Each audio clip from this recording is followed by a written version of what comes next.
Yeah, hi. That stressed me out.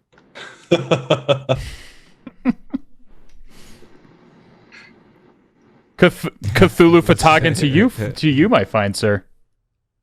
Yeah, I can never pronounce it out loud, to be honest, but it's not meant to be pronounced. It's like literally supposed to be beyond our human vocal cords. So however you pronounce it doesn't really matter. Very true. Yeah, man. Well done. Well played. You got a new sword to go practice kung fu all over your office and cause mischief and mishaps. I don't know. Curious how you got that last one so quick. I've got to be honest. I just did a string search instead and reversed it, and it was close enough that you can read calc out of it. So that being multiple choice helped a lot, and also just I really wanted to think that it was going to be calc because that's such a go-to. It's like the hello world of injection or overwriting some other exe in a Windows box. Yeah, 100%. I was thinking the same thing. Knowing it was Paul that did it, I would have just guessed that because it's calc. You know me too well. That's pretty sweet. You guys, Paul, do you want to walk through some of these, and we can actually figure out how we did some of the other tasks, and then show the Polarity side, and just kind of do a couple quick run-throughs? Yeah, sounds good. And it was Connor, right? Connor, if you could stay on, I mean, we'd love to kind of get your sense on some of the other ones where you participated as well. Well, he teed it up. We'll be right back. Sure. I actually installed Polarity at like question 6 out of sheer desperation because I know one of them I could have been a lot faster on. Nice. That's awesome. Let me see. Polarity server and admins on the back end are like, why are we getting so many downloads today? Yeah, it was like a half remembered guess on the CVE one. I went to double check it, but the only one that I searched in MITRE's database was the 2020, I think it's 04 or 06, was it? 0608? Yeah. 0464? The .NET one? Yes. Yeah. Yeah, I think I lucked out, and that was like the points that I needed to close the gap at the end was that was the first one that I Googled because it just seemed kind of recognizable from a lot of stuff where I've had to just build vulnerable images for testing before. Spending too much time scrolling through random lists of CVs.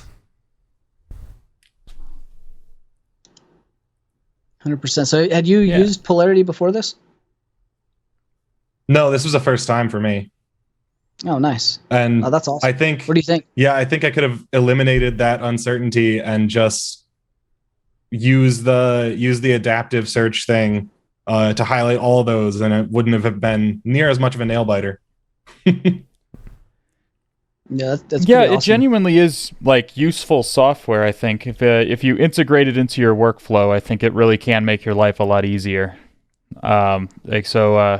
Yeah, it's good. It's good to see people trying it out and tinkering with it in the chat. Yeah, 100%. I mean, Google has worked, and Notepad and GitHub searches, and all of our Google Kung Fu was a thing before all this. So you can still do it other ways, and the community edition I think was a game changer for me once that was announced and released with all the integrations. That kind of makes a big difference because the enterprise version's been around for a little while, and it was a little expensive unless you're fortunate enough to have a shop or know Paul and the Polarity team. It was really cool, but it was like a nice to have kind of thing. Now with the community edition, it's kind of hard to justify not using it.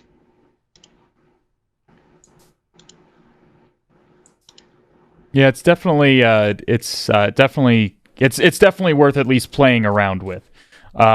It's definitely worth seeing if it helps you. It's neat, if nothing else. And you give it a nice you give the old college try, and if it helps you in your workflow, then it helps you in your workflow, and you can use it more.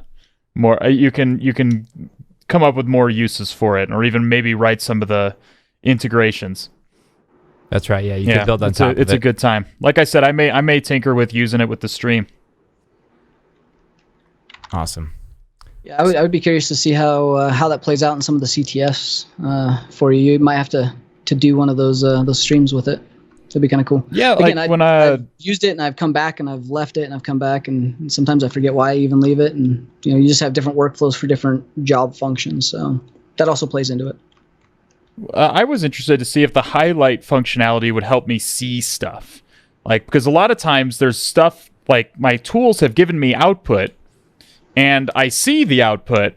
But in the words of Arthur Conan Doyle, I did not observe the output, as in I didn't process it. I missed something, and it ends up costing me time. It ends up costing me frustration because I missed some critical piece of information, or there was or I'm going through text doc. I spend a lot of times on red team assessments going through file shares. Yes. And it's a lot easier if I can open up a text file. It's a massive text file with a script. And it highlights words like password or credential or things like that, or it highlights likely AWS keys or something like that. That was the function, the area of Polarity that made me the most interested was just to help me see what I need to see. When I'm looking at a lot of data at once, if that makes sense. So I'm interested to see if it helps me with that. Yeah, turning that on and off, that was definitely a game, especially with source code when you're doing web app testing, certain strings or like you said, AWS keys, Azure key strings on internals, certain hashes. If I've already captured that hash or I'm looking for a username in a particular format, those keywords, different email addresses, password phrases, all those things were super helpful for the highlight. Now, that highlight, I wouldn't recommend running that all the time because it does get annoying.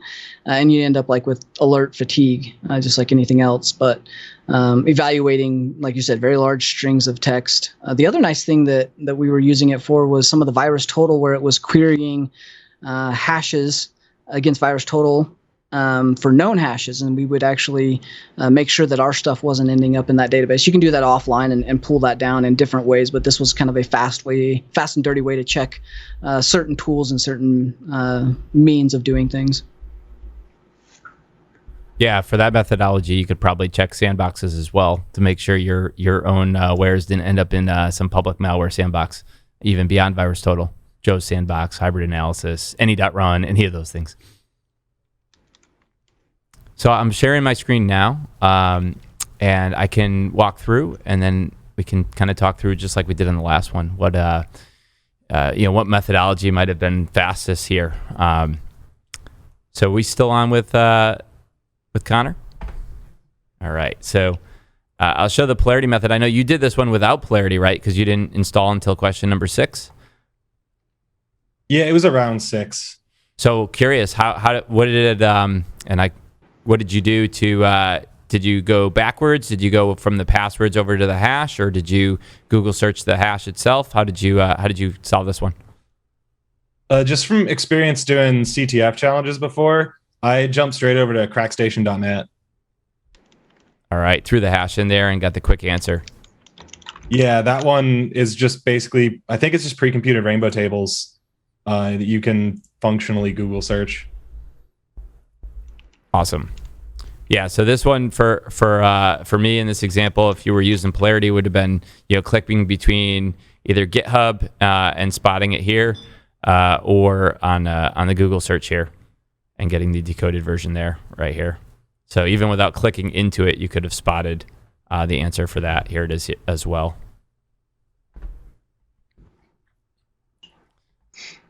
And then let's see. The AlienVault integration is a fairly new one, right, Paul? It's been around for a while. It will have good data mixed with described as false positives a lot too. But me as an analyst, I'd rather know and be able to kind of compare those results with other commercial threat intel feeds at the same time. Yeah, that one's super useful for some heavy attribution work with known TTPs. That one's really super useful for that. Yeah, I mean, definitely fan of AlienVault. It's community driven in terms of a lot of the content and what shows up as pulses here. So like I said, you'll get good data mixed in with bad, but I want to know what does the community think about something. So that's where you'll end up with a lot of false positives because folks will spot a Google IP in a piece of malware and just assume it's bad, when really all that's happening is it's testing its connectivity or something to that effect. But again, it's really good data to have as an analyst and have at your fingertips. All right, the second question was the MAC address one. Did you have that memorized, Connor? Yeah, I did double check it, but I'm also working out of somewhat of a VMware shop, so I see that a lot. Yeah, it's one of those ones you see it on the wire or you see it in your own networking stack if you have VMs up. Yeah, the big thing I think is just anything that starts with a 0 is virtual, right? For that first octet. You just taught me something, maybe. I think that is correct. That's awesome. Great. That's new to me as well. So thank you. I learned something. What was the tip again? Any I'm MAC not address that certain. starts with a 0 is virtual. Can someone fact check it? I'm just kidding. I know that the Citrix one also does, and a couple of the other VDI, even the Linux version of that does. So I think that is correct. I don't know if it's a guaranteed like standard, but it's most of the time true. Wow, that's an awesome tip. I'm going to keep an eye out for that now. Although I'll tell you, it seems like most of the tools now are starting to change that OUI into an actual vendor name, right? So like a Wireshark even will override it. Unless you I turned off. that damn setting off because it You did. messes with me. Yeah, I'm curious if we should build a little OUI translator too into Polarity. It'd be a really simple, easy integration to build out if people thought it was useful. All right. Yeah, it does look like that is mostly the case, is what it says. Red Hat Zen, ZenSource, Novell Zen, Microsoft Virtual Machines, VMware, and Citrix, as well as KVM Proxmark. There's a couple of caveats to that after you get to like FreeBSD and AHV. They'll start with 58, 50, and 54. All right, but still sounds like a very useful tip most of the time. Very cool. How about the IP was showed in your scanner of choice here for being passive? Yeah, I already had that open in a tab, so Showdown was a real quick one. There's a fun fact for Showdown, though. Did you guys know that it's named after the villain from System Shock? Old Yes. like 90s video game? I knew that. I asked John. I asked him if he was a martial artist. I said, "Hey, Showdown, are you a first-degree black belt?" And he said, "No." That's not where the name came from.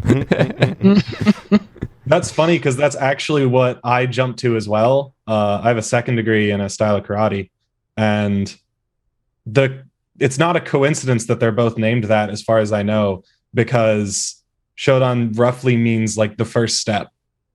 So if I remember right, in System Shock, it's the first like true AI. So that's why they call That it is correct, yes. Yeah. And do you In the think I didn't lore. ask John that when I interviewed him not that long ago? We had a good conversation nonetheless. That was the obvious question I should have asked. I asked him off air, not in a podcast Yeah. format. So yeah. But thanks for the trivia. That's great tidbit there, Connor. Appreciate it. For the next one, we got a bunch of CVEs. And was this the one that you had installed Polarity for, or right after this one? Yeah, so it was right after this one. What was your Because that would methodology? have been so easy. You basically thought it was you had a hint that it was this one, and you just looked it up on a hunch, or how did you end up solving it? It was something of a hunch. One, I guess, just the fact that it's the only 2020 made it stand out. Mm-hmm. But two, somewhere in my distant memory, I know that I'd seen it before as an RCE because I did spend a while just like cataloging a bunch of them for a project that I was working on. And so I was fairly certain, but I wanted to look up what it was first. And so that was just the only reason I got it faster than other people. Awesome. This reminds me of that Slumdog Millionaire interview right now, where he's like explaining how He has a history. You don't know that movie? No. No. Oh, it's interesting. That was a great movie. Yeah. So on the Yeah, I Polarity didn't side, recognize any of them, so I was lost on this one. I would have had to Google. same here. I had to look them up to throw them in here, and really find. It's always the remote code ones that you remember and you see all over. So I actually had to do some searching to find some local ones, as I didn't have those memorized or even easily accessible. I was in a capture the flag competition once on the red team, and Renaud Derson from Tenable, where I worked at the time, was sitting next to me on the red team with me, and it was almost like having the CVE database sitting there, because I'm like, is there an exploit or vulnerability in that? And he was like, yeah, I can recognize that CVE, I recognize that vulnerability. It's right in essence, since he was 18, you know. And that's It was an unfair mastery. advantage. That's mastery, right? You devote your whole life to something, and he's definitely devoted his life to vulnerability identification. And recently just stepped down from Tenable Saw that. after like 20 plus years, or doing the same thing. So Did he announce what he's doing next, or No. just taking some time off? I hope he's taking some time off. Man, if that was me, I would 100% be on a damn sailboat. Yes. Right. Me He's put too. a lot of work in. And can you confirm that The Matrix is a hacker cyberpunk movie for me, please? Because that's my opinion. I've got to say that's what I put. Okay. I think it was all Mostly more It's a cyberpunk science than fiction just movie hacker. for sure. But it may be so close to the truth in its paradigm, and especially today, I don't know. Is that science fiction still? That's right. It's just fiction. It's not science fiction. I Or mean, is it just it's science? obviously up for. We're having the Die Hard as a Christmas movie debate with a different movie. Oh, Whoa, yes. whoa, whoa. Die Hard is definitely a Christmas movie. Clearly, It's definitely not a Christmas movie. Oh, we're not getting into it. absolutely. We're is. not getting into it. I mean, But it's not. John McClane was on my Christmas tree this year, so I think it's a Christmas movie. Oh, did you have the one where Heinz Gruber is falling from the tower and it's like a Christmas tree decoration? No, Because actually, it counts down to Christmas, or there's something like that. I don't have that. That sounds better. I have the vent made out of tinfoil, a little vent with John in it, and I arranged the light to like be right where the lighter is. That's dedication right there. What was dedication was I snuck it onto my parents' Christmas tree Nice. and let them find it later. It's awesome. Definitely a Christmas movie. Okay, moving on. Moving. So on the netcat side, I think you got some education for us when it comes to command line options for netcat. Over to you, Connor. I think a lot of people talk about this. This one threw me off because I didn't notice the capital L at first. But if I remember right, they don't request that you use the P anymore if you're using L. Why? Because it's just implied that if you're listening, you need to say what port you're going to listen on. So So you everyone passed uses the- the option. It's a positional argument at that point. So, Connor, do you pass the port number like to the -L? I've definitely seen at least one version. We talked about how there's multiple versions, but I've definitely seen at least one version that compiles that way. Gotcha. And then, of course, somebody else pointed out in the Discord that you do have to, for most versions, compile it yourself if you want the E option. Correct. Yep. So There's really wacky ways to do it natively with pipes too. my Not way that to make it obvious. unambiguous was to put a pipe in here. Hopefully that still applies in making that, so that wouldn't have worked. And then the L versus Linux was my intentions there, because capital L only works on Windows. Mm. See, Paul getting all pedantic about his questions just for this reason. That's it. It's tough to make questions that are universally unambiguous. Or at least it is for me. That's awesome. No, I actually thought you threw us for a loop on that one with the pipe, because that one has some. I've seen the pipe method, and I was like, oh, he might have done that, and then I see where you messed up on it. So that was pretty good. Either way, you got the right answer, though, Connor, right? Yes. All right. So, mission accomplished. The CVE, Log4j. If you don't know that one, you obviously have not been on Twitter at all. That one was a rapid Google for me. it was one of those ones where, again, it rang a bell, but I work usually more in like research than active operations. So I didn't have to patch or exploit Log4j myself. I just kept reading people talking about it. But I did just quickly Google like which patch fixed it and then did the one right before that. There you go. I only remember that one from the top of my head because of the CISA alerts.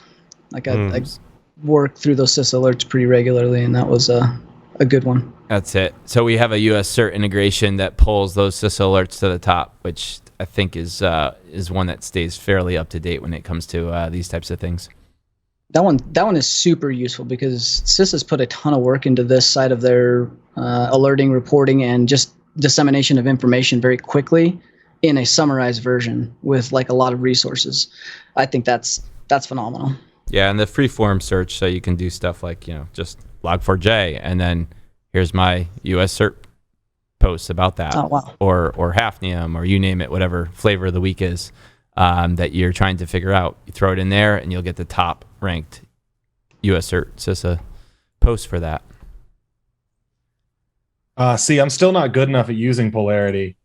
I need to practice because I put Log4j in there and then wasn't real good at using the tabs at the top and just saw like the Google search at first.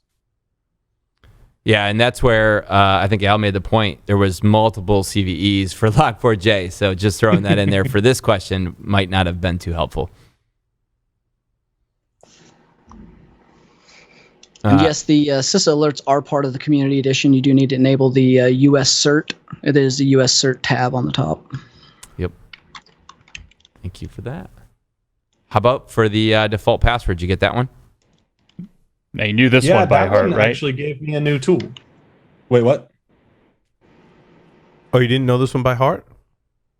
I did not actually. But I found a website. I guess I can drop the link for this into Discord as well. But this is just a list of default router settings, and they included it in there. Nice.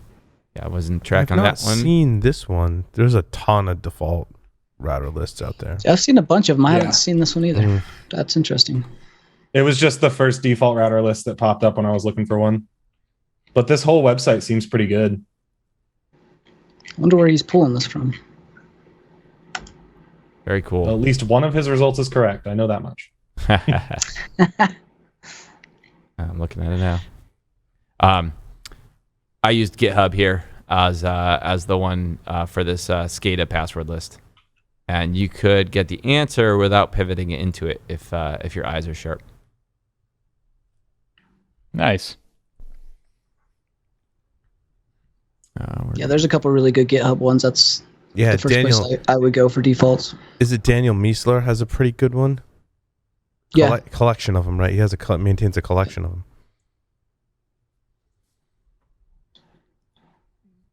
All right, how about on the base 64 encoding? This one was just a straight base 64.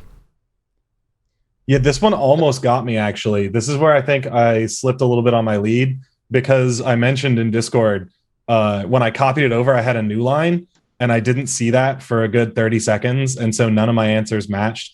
I probably wouldn't have won if that one hadn't been multiple choice because I would have just gone with the answer with the new line. All right. Well, I'm glad I made it multiple choice for you. I made it multiple choice more for Al's point on levels of interpretation, multiple ways it could be done and still be successful, but also gotchas along the way. Oh yeah, and if I didn't say, it was in CyberChef that I did it, so same solution. Awesome. And are we on to the last one? I think we are. How about the shell code? How'd you analyze that? That one I said earlier, it was just enough hint off of just doing a hex conversion that you could see the letters calc.exe. And then I think Tyler even said, yeah, Paul made this, so it was probably going to be calc. It's enough of a go-to for exploitation and injection that people like using it. Yep. So curious. See the calc there. Did you format it at all, taking out any quotes, or just go straight to this right here, seeing the calc right in there, calc and exe? I started out trying to make it prettier, and then I realized how close the score was and how much of a timer I was on, and got real frantic. Nice. And just started scanning it for any clues that I could match to the multiple choice options. Very good. Yeah, I figured for this one, at least by the time we're in the offensive tournament, that folks would not be looking for disassembly. If you did the disassembly in this one, it is even trickier to spot. Here, I'll do it here on the stream. So let me go to CyberChef. Pro tip here: when you're in CyberChef in Polarity, you hit this button here, and it's going to open in the bigger window. So you can start doing whatever recipes there, then hit the button, and it opens and carries everything over for you. So I'll do the find. So I've got a question That's for a cool you. trick. I didn't know that. I have a philosophical question. Go for it. How much paranoia do you think it is to be suspicious of the GCHQ's version of CyberChef? Because I do love that every recipe that you make, including the input, is just a GET request. I choose to trust my government, and I'd say the UK government I trust fairly well as well. That being said, if it was for operational reasons that I'm using CyberChef or any real investigations, I would probably stand up my own instance and just point. I was going to say run it locally. Yeah, run it locally. Yeah, you can download it. It's up there in the top left. You can just run it locally. Well, if you use Security Onion, it actually includes a version of it that runs locally. Really? I didn't know that. Yeah. I didn't know that either. Yeah. So I've downloaded it on access my it? own for sensitive data, but just as like a policy pretty thing, sure- I'm not really worried that they're... I'm pretty sure the Catalog. version with Security Onion is a local version. That's pretty cool. So for Polarity, it is running it on the Polarity server. So you're not hitting GCHQ until you hit that link. So when you do use it in okay. Polarity, it's not sending that over to the GCHQ server and then running it. You're running it on our server. So you're choosing to trust us instead of GCHQ. But if you have the enterprise version of Polarity, then you can bring it all in house, and and then you're not sending anything to us. That was my next question. I was going to say, with enterprise, can you use sensitive or OUO data? Yep. And that answers it. Yeah, absolutely. Very, very handy for certain contracts to be able to say that. Yeah. So here's where you get to the disassembly. Not as clear where the data is in this one as the other one. So you see the pushes here, some of the data. And so in this scenario, what I actually did when I solved it myself, testing the questions, is I actually used CyberChef here in the big form, and then I came in here and looked at these two values on the fly by clicking like this, and I saw the calc and the exe that way. So it's a way you can kind of just pull a little bit of data out of it on the fly without having to continue to apply additional recipes. Yeah, But a little from longer way. Threat hunter and a SOC analyst standpoint, like that's saves a ton of time. You think about all of the hashes and things that you have to analyze all the time in any given day. Like I don't have to do that for my day job, so I'm thankful I don't. But this would be phenomenal for that. Yeah, and CyberChef itself is a pretty phenomenal tool when it comes to, you have a string and you want to I don't have this example set up, but if I had a string here and I was going to brute force it, right, I can come in here and say, hey, the operation, give me some brute force encoding on this. And if I'm blue team or trying to figure out what that is, well, I'm looking at it all different ways until I hit the one that makes sense, which is just really powerful. Yeah. Like, so you have to remove the CyberChef wants you to remove the \x portion of the hex. It just wants the raw hex. No, you can leave the \. So for hex, anytime you're doing from hex, you can leave it. So yeah, you see my find replace there. So you don't need that find and replace at all. You don't need that find replace. If you're going to disassemble, you do. So you do need it the for disassembly. Okay. will not. You can see what happened when I took that out.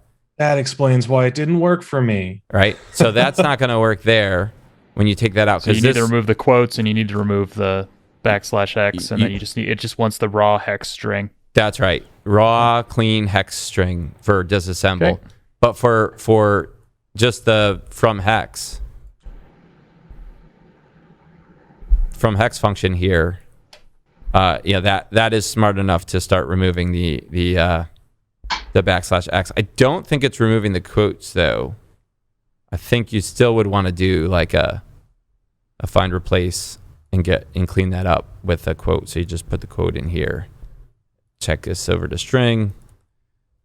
Huh? No, nothing changed. So maybe it was smart enough. Maybe I'm just paranoid and I always remove that. But that looks... This one was pretty easy to catch though, because as a string, you can see it's exe in calc. Yes, right here. Yep.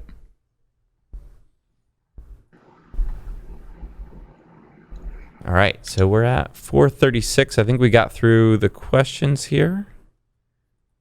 Next thing on our list, I believe, is the stand-up comedian, right? Yes, that's correct. So he's not coming on till 5:15, and I definitely recommend anyone who's listening still to stay around for him because he has you a definitely talent. want to stick around for this one.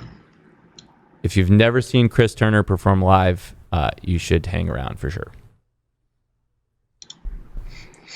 In the notes, it says introduce the Chris Tucker freestyle segment. It's not Chris Tucker. It's Chris Turner. Not Chris Tucker. It's Chris Turner. I hope we didn't advertise Chris Tucker. Whoopsie. I hope we didn't advertise Chris Tucker. That being said, you will not be let down. If you were expecting Chris Tucker and you got Chris Turner, you will be very happy with his performance. Really talking him up. It's good. That's it. Set expectations high, and then he has to deliver, not me. Absolutely. Yeah. Pressure's on. Sounds like a CEO right there. Pressure is on. Awesome. Are we taking All right. a break, Paul, or were you just running with this? Keep rolling. That's a good question. What do you guys want to do?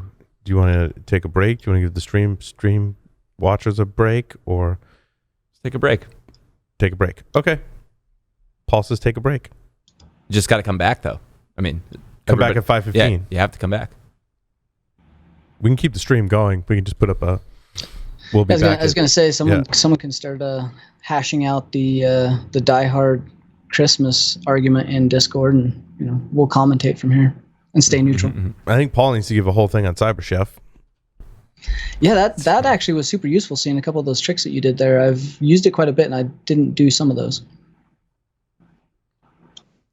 Happy to help, but I'm definitely not the expert on CyberChef compared to other folks on my team and other folks in general. Of course, I can't get to my Security Onion instance right now, but it does say in the documentation, and I'm pretty sure it runs it locally for you and is not using the online version.